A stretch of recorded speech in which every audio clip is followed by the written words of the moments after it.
Broads Media. Some of you out there really thought that I wasn't going to talk about Zack Wheeler's contract with everything Jason Kelce going on.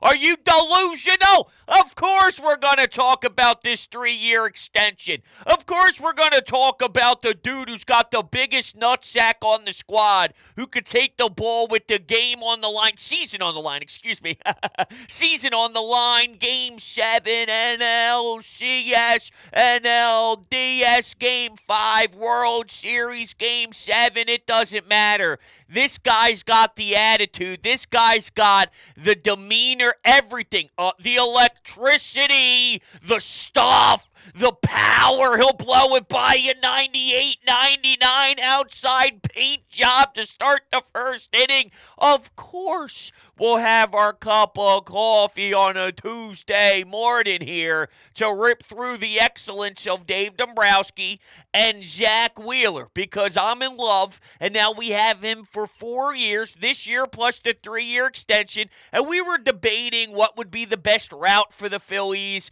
We know they like to go down the path of a lot of years, so that puts the AAV down, and then you can work luxury tax thresholds, this and that. Look at all the contracts here. That's normally how they operate their business, but would it be more beneficial, considering that Zack Wheeler is closer to mid-30s than not, to go short-term and really boost that AAV up so you're not tied to anything long-term? And by no means is this all Phillies related.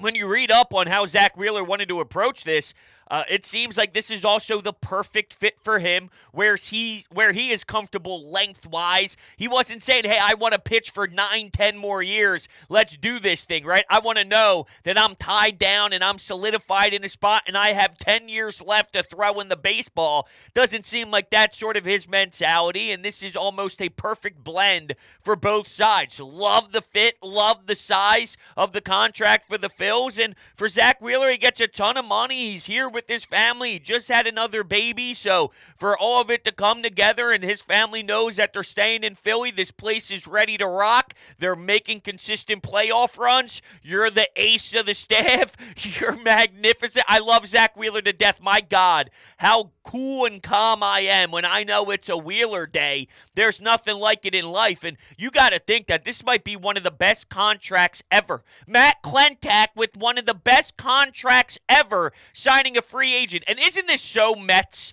I mean, isn't this truly so Mets for him to leave? And trust me, I understand why maybe the Mets didn't feel as intense about him going to a different city as they did at the time, because I didn't expect this type of result from the signing. I thought you got a good professional pitcher. I think you got a nice starter and someone that I can't even say you could rely on, because his injuries were piling up in Queens left and right. But if healthy, he is a very strong, solid arm for you, and that's sort of what I projected. And he ended up becoming maybe one of the best signings in franchise history.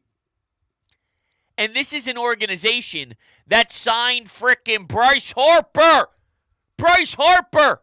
Now, obviously, Bryce Harper sells more tickets, sells more jerseys, sells more merchandise. But from this is what we're getting, this is how much we paid to get him, this is what he turned into. Matt Klentak might get a round of applause for the best in Phillies franchise history. It makes me sick, but it makes me laugh at the same exact time. And the question becomes now, are they done? Where do they go from here? Now, there was a report prior to the signing from Bob Nightingale, and take it for what it is, because a lot of these baseball reporters get slandered left and right for being all over the place. But in a free agent breakdown on USA Today, Bob Nightingale linked Snell with the Phillies, writing that, quote, the Philadelphia Phillies have interest in Blake Snell, but only on a 1-year or short-term contract. Then I saw Jason Stark was on 97.5 The Fanatic, and here's a quote from Jason Stark, and you know how connected this guy is. I really do I do miss talking to him, because he joined us every Wednesday during the baseball season, and I said one time on this channel that Dave Dombrowski is ASMR for Phillies fans. Well, so is Jason Stark from a veteran reporter level. He's one of the best ever. Hall of Famer. It's amazing. Jason Stark is money when it comes to baseball, and this is what he said. I've never heard anybody in the Phillies hierarchy say that they have any interest in Blake Snell. You're giving up a draft pick, international money, and not to mention the contract you sign him to. I can't see how it works for the Phils. So I obviously trust Jason Stark's reporting, and yeah, it doesn't surprise me that maybe he's hearing that there's no real juice behind that, and he's never heard anybody talk about that. But I will say this, just from a general level, right? The longer Montgomery and Snell are hanging around free agency, if I ask Dave Dombrowski on the spot, yo, you can get Blake Snell on a one-year deal, you can get Blake Snell on a tinier contract and take a swing on that type of name with that type of ceiling, with that type of resume. Say what you will about innings pitched, say what you will about walks, this, that, the other thing. If it was for a short-term deal with the roster that's ready to go win right now, and you can slot him behind Aaron Nola, and now Ranger Suarez is your 4, that's outrageous. Imagine if the Phillies were in a wild card series. Unfortunately, in this hypothetical, they don't beat out the Braves for the NL East title, although it won't matter because when they see each other in the NLDS or NLCS, the Braves are going to get absolutely bent over. Bend them over! That's right. Oh, that all started during the Phillies playoff run, and we're going to get that again. Remember a little bit of this? Holy hell! Bend them over! What else we got on this? Nick Castellanos has the biggest ball sack ever. Unbelievable. I can't wait for that time again. I'll tell you what. Happy birthday, Nick Castellanos, by the way. But if that's what you get in a 3-game wild card series and it goes to 3 games, once again, probably not ideal. We have to play a 3-game series. I hope you get it done at 2. CBP's on fire. You don't need to go to a 3rd game, and then you kind of get ready and settled in and get your rotation the way that you want it due to the circumstances. Anyway. Here's Zack Wheeler, Aaron Nola, Blake Snell. Are you serious? Of course, Dave Dombrowski would try to do that. So the longer this thing goes, and the longer these guys are hanging around the free agency market, I do think that door continues to crack open. Right now, it's just a slither, okay? And I don't think that getting Zack Wheeler to an extension changes any of their forward thinking here, because Dave Dombrowski's been saying this since 1962. Yeah, we are going to connect with Zack Wheeler. We're going to get this guy extended. He's one of the best pitchers in all of baseball. So, yeah, we're doing this. So that was always a part of Dave Dombrowski's desk when you went into his office, and you could see where he was thinking. You could see some of the timeline stuff. He's got the big picture. He's got the short term. He's got this. He's got that. Well, I mean, dude, Zack Wheeler extension was already piled up and put to the side. That didn't stop them from reaching out and trying to go snag Yamamoto for $700 billion.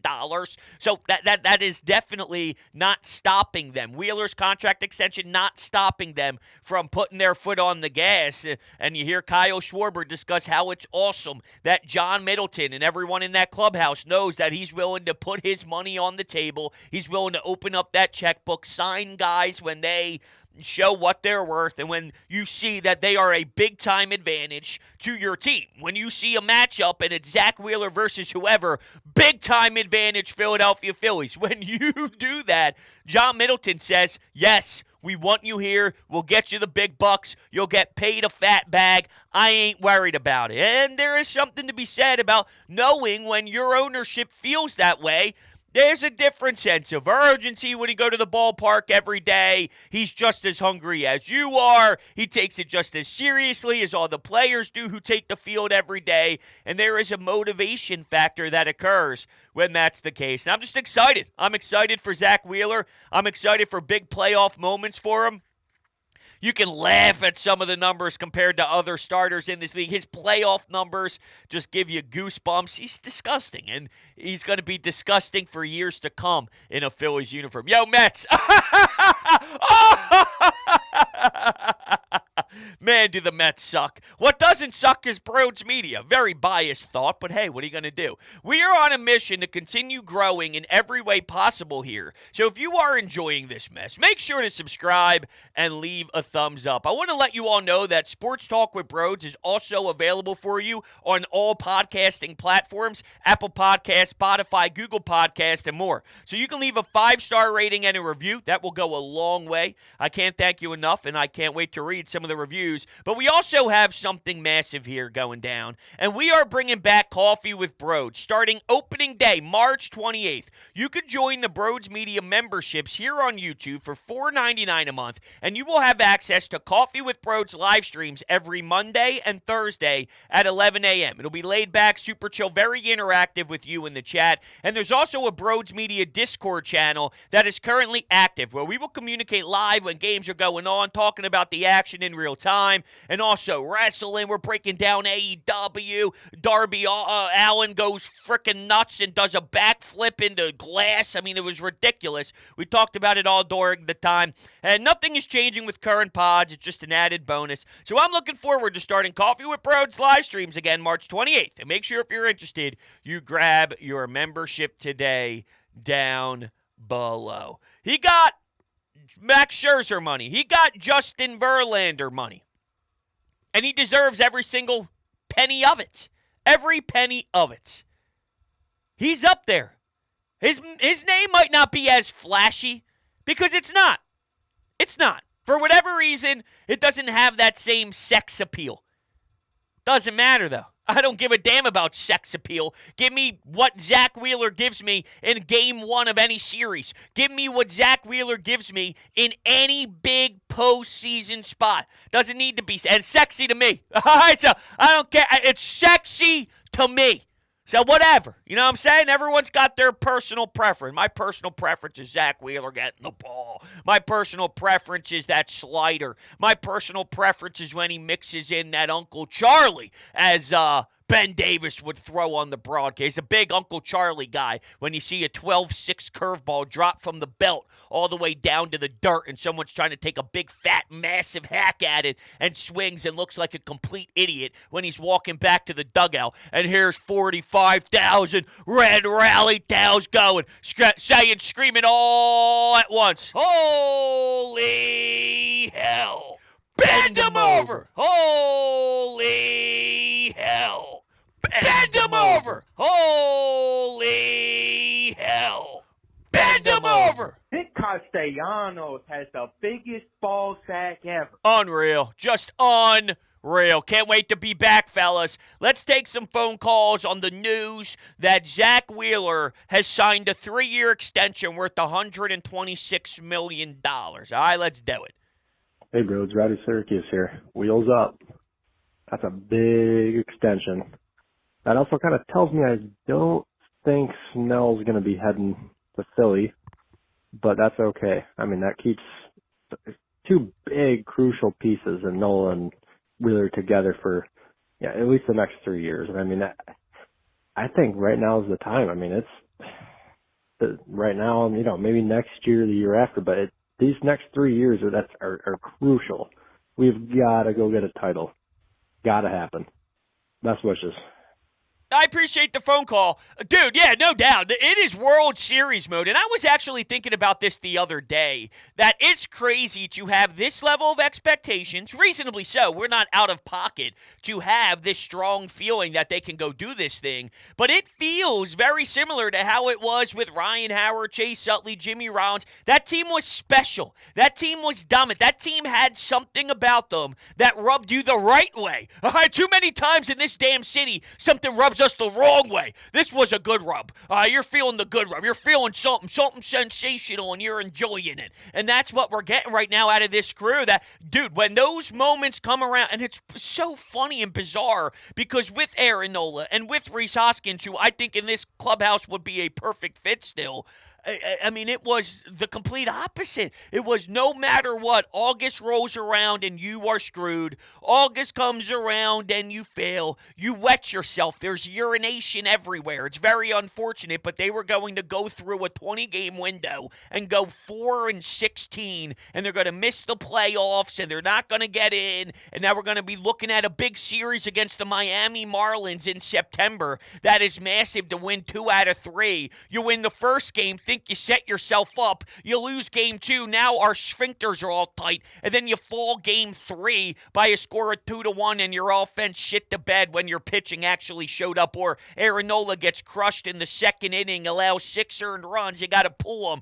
And now we're all into a pickle. I mean, those were the type of things that were happening year in and year out. And some of those pieces, like Aaron Nola, is here and a big part of this, which is amazing. It truly is. And I'm sure when he looks back and thinks about what was in the early stages of his tenure, it's, dude, I want to throw up. But now it's, I want to throw up because I'm drinking too many damn vodka sodas since I won a World Series and I'm getting shit-cocked. That's what I want him to throw up thinking about. And it's going to happen. This team has something. It has something about it. I don't know when it'll be. I don't know if it's this year. I don't know if this year ends in disappointment and then they have a huge rally and win the following year. I don't know when. But this core is developing into a superstar-level championship caliber team, and they are going to get one. And I love the way that we have this mojo heading into the season because it's been a long time. Even the last few years, you walked into each season saying they should be making the playoffs.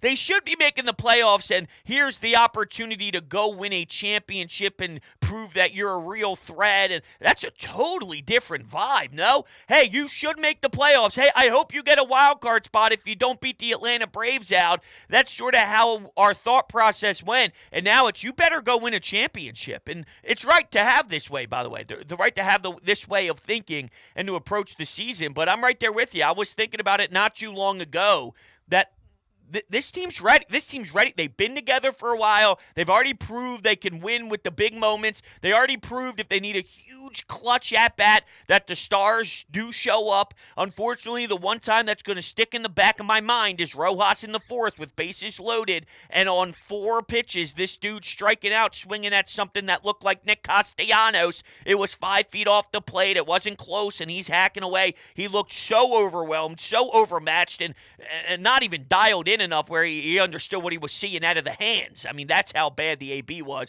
So not particularly that moment, which stings more than anything else in my entire life because you can't go down swinging with Rojas with the season on the line. I know it was the 4th inning, but the season was on the line. You could have broke that game wide open, and they didn't. Oh, man, I still get upset thinking about it, but I shouldn't because this team has it, and this team is ready to go do this thing. They're going to in this window, I promise you. I want to hit on one of your other points, though, about Blake Snell because you bring up, well, I guess it means that Blake Snell is not coming here. It was a long shot anyway. I don't think that they're favorite to go get him. I don't even know who the betting favorite is, but I don't think that they're close. It's just more along the lines of the more this lingers, you can pounce. Are you just getting Kyle Schwarber in free agency, or because the Nick Castellanos market played out in a weird way, you were able to get him late? You jumped on board when you didn't truly anticipate it, but you have to think on your toes. And I brought up how Dave Dombrowski probably has everything mapped out, and this is what we see, this is what we want, these are the added bonuses that maybe we can add as a sweetener if need be, if markets play out a certain way, and sometimes you have to react accordingly. This is telling us one thing, but hold on a second. Nick Castellanos, hold on a second. Montgomery or Blake Snell, hold on a second. So I don't know. They were willing to go out and pay Yamamoto, and that wasn't going to stop them from signing Zack Wheeler to a 3-year extension. I do not believe that would have been the case. So that's my read on it. I don't necessarily correlate Wheeler with not getting Snell or any of that. I'm excited. I'm just so damn excited thinking about this team taking the field again. All right, back to the phones we go. Ed Rhodes, I'm calling about the Phillies. This is exactly what you do if Yamamoto didn't come here. This is exactly what you do in regards to Zack Wheeler. And give the man an extension. He's a hell of a player. Now, do I worry about his age? I do. So with Nola. I didn't like the Nola contract, but who are you going to sign in difference? Nola is a very good number 2. just like you said before, he's not a first. He's not. Remember the whole thing with him being a first, an ace. He's not that. But a solid number 2 who will give you wonky games where he'll give you a 5 or 6 ERA in 6 innings. I didn't like it as much, but Zack Wheeler, you deserve it, buddy. Well done, Dave Dombrowski. Did you say Aaron Nola's giving you a 6 ERA? Aaron Nola's not giving you a 6 ERA. Did I hear that wrong? I don't know if I heard that wrong. Did I hear that wrong? I'll give you a little something on where Aaron Nola was last year. Not ideal, but he did pitch 193 innings coming off of last year where he threw. When I say last year he threw 193 innings. In 2022, he threw over 205. But his ERA last year was 4.46. 4.46. A little high. 3.25 in 2022. He had a weird regular season last year. It definitely didn't hit the level of expectations, but when the postseason rolled around, he showed up again. And that's what you need out of Aaron Nola at this point. Now, it's get us to the postseason and Aaron Nola shows up, which is remarkable. So I know it wasn't perfection. I know it wasn't pretty. I'm over the whole is he an ace thing. At this point, Zack Wheeler is, and it's not even a debate. I don't know who gets the ball opening day. Zack Wheeler will probably continue to allow Aaron Nola to do it because there's something to be said about making that many opening day starts for one franchise, being a homegrown talent. His whole tenure is going to be the Philadelphia Phillies, and I don't have an issue with the time that they signed Aaron Nola for either. I think that that's fine. He's a little bit younger than Zack Wheeler. He's sitting at 30 years old, so 30 to 37, and then Zack Wheeler's going to be signed from about 33 to 37, so you're in that same range, and guys can pitch at 35 years old these days. You can pitch at 36 years old these days. You can pitch at 37 years old these days. That doesn't scare me at all, so I'm just looking at these two as the juggernaut of your rotation, and they're part of the reasons why you were able to have the success you did. While they do big bop, and while they do hit a ton of home runs, and when they do explode, it is something truly remarkable to see. Kyle Schwarber with the homer, Bohm with the homer, maybe Trey Turner slots one in there, and in one game, there's 3 times you're hearing the Liberty Bell and the celebration, which is great. It truly is. You don't stand a chance without Wheeler and Aaron Nola being who they've been over the last 2 postseasons. That's what has been the separator between other teams, this team, outside of, yes, they do hit home runs. I do not want to downplay their offensive lineup and how scary it is to see 1 through 7 before you get to a Rojas or something for 1 second. You get 1 second to breathe, and that's it. And I don't even know if Rojas is the automatic. Not that it was ever an automatic, but maybe Pache gets in here and becomes an out-of-nowhere type of an Undertaker, if you will, coming out of the coffin where you think that he's no longer bang, he ends up being great. His spring training this season so far, he's hitting .308 with 2 home runs and 3 RBIs with a walk. His OPS is 1126. All right, now not that spring training stats mean everything, but I always say this about spring training. You might not like that someone brings up a spring training batting average or something like that, but the alternative is worse. If Christian Pache was batting .043, you'd bring up that. The Duke can't even hit any spring training pitching. So this doesn't automatically correlate to walking into the regular season and being an absolute stud. But the fact that you're hitting over 300 in spring training is better than hitting .043. That's all. Alec Bohm is on fire as well. He's only had 7 at-bats, but he's hitting .714. His OPS is over 2. He's got a double. He's got 5 hits. He's got a homer, 3 RBI as well, 1 walk. He's only struck out once in his 7 at-bats. How about Alec Bohm? I think 25 this year. 25 home runs for Alec Bohm. Yeah. We've come a long way from the expectations of being 13 homers. Made me sick. I actually now, when I picture Alec Bohm, you know the first thing I think of, if you said, close your eyes, think of an Alec Bohm situation on the field, what is the first one that comes to your mind? You know what I'm about to say? Which is so absurd. And let's give a round of applause to Alec Boehm for getting this smooth, getting this great, transitioning his entire game to being a weapon on both sides of the field. It's him charging a dribbler and picking it up with one hand. His whole body is almost parallel to the field, and he chucks one over to Bryce Harper for a nice bang-bang play over at first base. That's what comes to my mind first. And normally it's errors. Normally it's there's a fly ball in foul territory. You should end the inning. He misses it. He stumbles backwards. He trips over his feet, and he falls on his ass. Or there's a ground ball that goes right to his glove. He doesn't get low enough. His glove's not touching the dirt. It scoots right underneath, and now somebody gets on first. They end up stealing. Now someone's on second base with 2 outs. A single scores a run, and we're in a predicament we should have never been. That was the Alec Boehm experience for years. Now he's transitioning to a 20 to 25 home run guy in my eyes this season, and also great with knocking runners in. He does do a good job of hitting when you have an opportunity to knock in runs. Very important, extremely important. That's why some of you were right in your batting order in the comments of one of my previous Bleacher Report live shows when I discussed the projected lineups and offseason grades for Dave Dombrowski. So I appreciate all you guys chiming in and sharing your thoughts. And I saw a few where JT Realmuto was batting third, Boehm was batting super low. And look, I don't know what JT's going to be. If JT has this new idea of his stance and he's able to rake, then by all means, I can get convinced to go the other way. But my initial reaction is I got to have Boehm potentially batting third. I like that. I actually like I do like the idea of if Nick Castellanos isn't that unbelievable form and you just never know with him, Boehm batting 4, Boehm batting cleanup. Not a traditional cleanup, but I'm not against it. I'm not against him batting third either. In a Kyle Schwarber, Trey Turner, although Bryce Harper will bat third then. But sometimes I try and find a way to have Kyle Schwarber bat second, Trey Turner 1, Kyle Schwarber 2, Alec Boehm 3, Bryce Harper 4. I don't hate that either. Probably won't be what they are, though, at the end of the day. Probably won't be that whatsoever. But that's where I am with Alec Boehm. I truly think of a defensive play for Alec Boehm way more. Never thought the day would come. Never thought that that's where we'd be.